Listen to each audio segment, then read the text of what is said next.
नमस्कार। Online class में आपका हार्दिक स्वागत, अभिनंदन। आज हम अष्टमी कक्षा के प्रश्नावली 1.1 का पहला प्रश्न समझेंगे।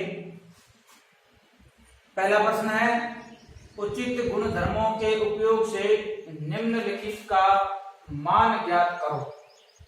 ये जो प्रश्न हमारे सामने है, इसमें इसका मान क्या होगा वो हमको हल करना है।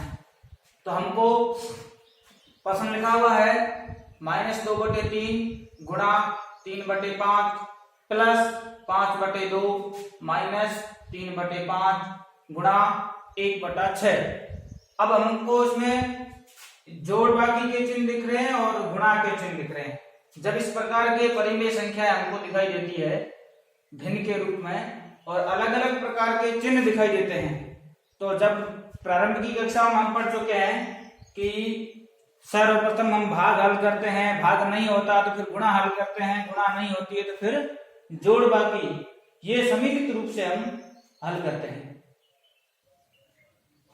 तो सर्वप्रथम अभी हम गुणा हल करेंगे, लेकिन इसके अंदर एक बात और कही गई है, उचित गुण धर्मों का। अब इस प्रश्नावली में उदाहरणों में गुण धर्मों के नाम लिखे हुए हैं, उनमें से कौन कौन से गुण धर्म इसमें उपयोग किए जाते हैं उसका भी अपन साथ में देखेंगे। तो अभी अपन गुणा हल करेंगे।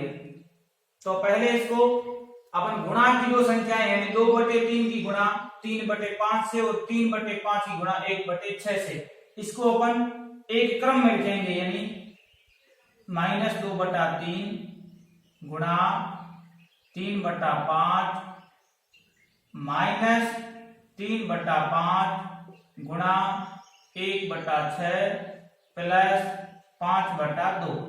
हमने गुणा की जो संख्याएं थी उनको एक क्रम में रख दिया, इसलिए दो संख्याएं हैं a और b की गुणा, a और b की गुणा, इसलिए यहां पर जो है कौन से गुण धर्म का प्रयोग किया गया है, क्रम विनिमयता।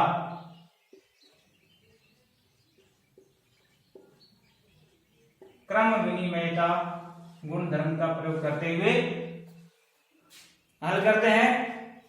गुणा करेंगे। सर्वप्रथम गुणा करते समय हम जो संख्याएं कट रही है आपस में उनको काट सकते हैं।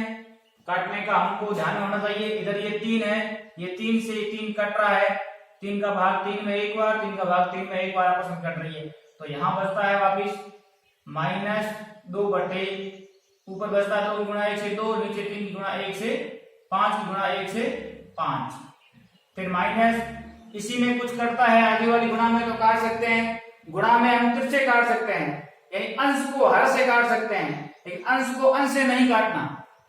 काटते समय हमको सावधान रखना, एक ही पहाड़े से दोनों संख्याएं कटनी चाहिए, यानी ये 3 के पहाड़े से ये भी 3 कट रहा था, ये भी तिरछा काट सकते हैं। गुणा में इस संख्या से ये काट सकते हैं, इस संख्या से ये काट सकते हैं, ऊपर वाली संख्या से नीचे वाली संख्या काट सकते हैं, लेकिन अंश को अंश से हर को हर से ऐसे नहीं काटना, ये सावधानी रखनी है।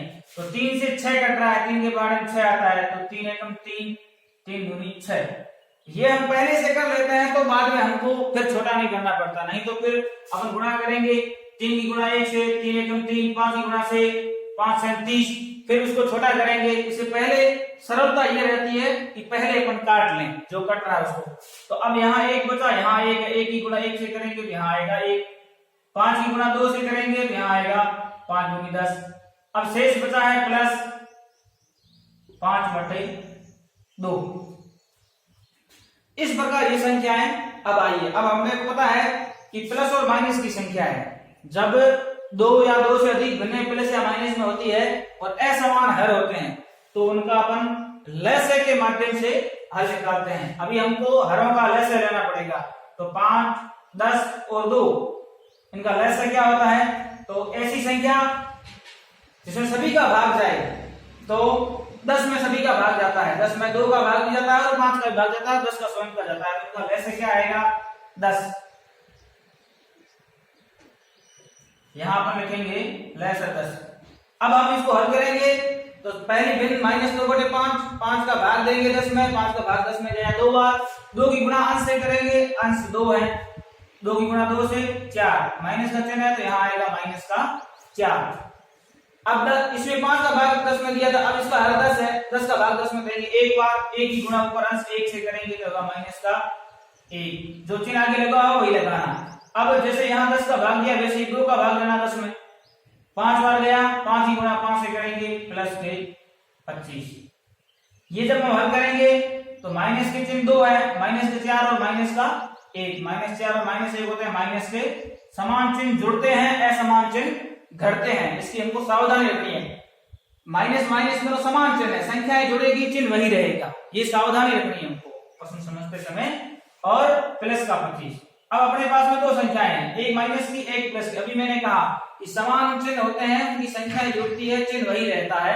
जब असमान चिन्ह होते हैं तो संख्याएं घटती है, बड़ी संख्या में से छोटी संख्या घटेगी, बड़ी संख्या के आगे जो चिन्ह होगा वह चिन्ह रहेगा, बटे 10। अब 25 में से 5 घटेंगे, 25 में से 5 घटेंगे तो पीछे बचेंगे 20। अब 20 ये प्लस के होंगे माइनस के होंगे, तो 20 यहाँ 25 किसके थे, बड़ी संख्या किसकी थी, प्लस की, तो वो रहेगी प्लस की 20 बटे 10। अब 20 में 10 का भाग जा रहा है तो अपन यहाँ लिखेंगे 20 में 10 का भाग 2 बार। यह है अपना 2 इस प्रश्न का उत्तर है। अब इसमें एक क्रम विनिमयता गुणा में काम आता है। क्रम विनिमयता क्या होता है, इसका थोड़ा शॉर्ट में हम समझेंगे। तो a गुणा b बराबर b गुणा a,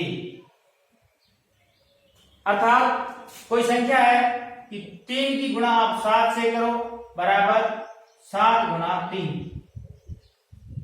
इसमें मान में कोई अंतर नहीं होता है, तो यही है, यानी 7 को आगे लिखो गुणा में चाहे पीछे लिखो, मान बराबर ही आना है। इसका भी उत्तर 21 आएगा और इसका भी उत्तर 21 आएगा। ये क्रम विनिमयता गुणा के अंदर होता है। ऐसे ये जोड़ में भी होता है, जिसमें लागू होता है उसमें बराबर मान आता है उसमें लागू होगा, जिसमें बराबर मान नहीं आता उसमें ये लागू नहीं होगा। यहाँ इसमें जब हम जो भाग लेते हैं, यहाँ जब अपन हल करते हैं, किसी संख्या को बाहर निकालते हैं फिर अंदर निकाल करते हैं, तो उसमें अपन कौन से नियम का उपयोग करते हैं, जो अपन संख्या भाग लेकर काटते हैं, तो वो संख्या होती है वितरकता से हम यहाँ हल किया। यानी इस प्रश्न में हमने क्रम विनिमयता और वितरकता के नियम से, वितरकता का नियम क्या होता है, तो उसमें होता है A B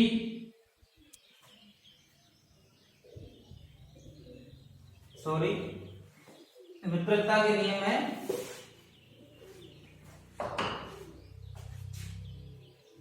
A B plus सी कोष्टक में बराबर ए बी प्लस ए सी। दूसरा होता है ए बी माइनस सी बराबर A B minus A C.